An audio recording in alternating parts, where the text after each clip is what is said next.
এখানে বোন menu card দেখছে, মেনু কার্ড দেখতে দেখতে পেয়ে গেছে ওর প্রিয় কোল্ড কফি। গাইস দেখো, বউকে নিয়ে শালিকে নিয়ে এসছে একটুখানি খেতে, দেখছে খেলা। এটা কোনো মানে হয়? এটা এখন আমার কাছে থাকবে। দেখো সব কিছু ঠিক আছে, ক্রিকেট যখন চলবে তখন তোমাকে আমি সব অ্যাডজাস্ট করি, যেমন তোমাকে করে নিতে হবে। কি অ্যাডজাস্ট করবো আমি? খেলা দেখতে দিতে হবে। কথা দেখেছো? কথা ছোট মুখে বড় বড় কথা গাইস। আর কদিন পর আমাকে নিয়ে আসবে বলে এখন থেকে আমাকে হুমকি দিচ্ছে। খেলার সাথে নো কম্প্রোমাইজ। হাত সরাও, 3 গুনবো, হাত সরাও। 1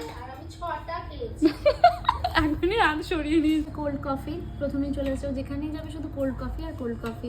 তো এটা উইথ আইসক্রিম। আমি তো এটা ট্রাই করতেই পারি। ভিডিও করার নামে তিনবার করে নিল। এই মাটি করেছি, দিমাগ খারাপ হয়ে গেছে বলে। আমার মেহেন্দি করে দিয়েছিল না আগের দিন, কালারটা দেখো। আমাকে 5-6 ঘন্টা রাখতে বলেছিল, আমি রাখতে পারিনি, ওই কাজের জন্য ধুয়ে ফেলেছিলাম। হাতে পড়েছে। গাইস আমরা তো নিয়েছি হচ্ছে নবাবী চিকেন আর তান্দুরি রুটি। এখানে মিস্টার খান খাচ্ছে, এখানে বোন খাচ্ছে। টেস্টি বাবু? আর এখানে আমার উইথ বোন খায়। ছাড় না, রেস্টুরেন্টের উইথ বোন খেতে হবে না। টেস্টি কি গো? আজকে অনেকদিন পর বোন আমি আর তুমি বেরোলাম বলে বাবা। খেলা চলছে, বোনের আবদার হচ্ছে নেক্সট ইয়ার যেন আমরা 3 জন নয় 4 জন বেরোতে পারি। আবার 4 জন মানে ভাববে সবাই যে তোর পার্টনার। আমারও তো পার্টনার আছে। কিন্তু সেটা কে গাইস তোমরা কমেন্ট করে জানাও।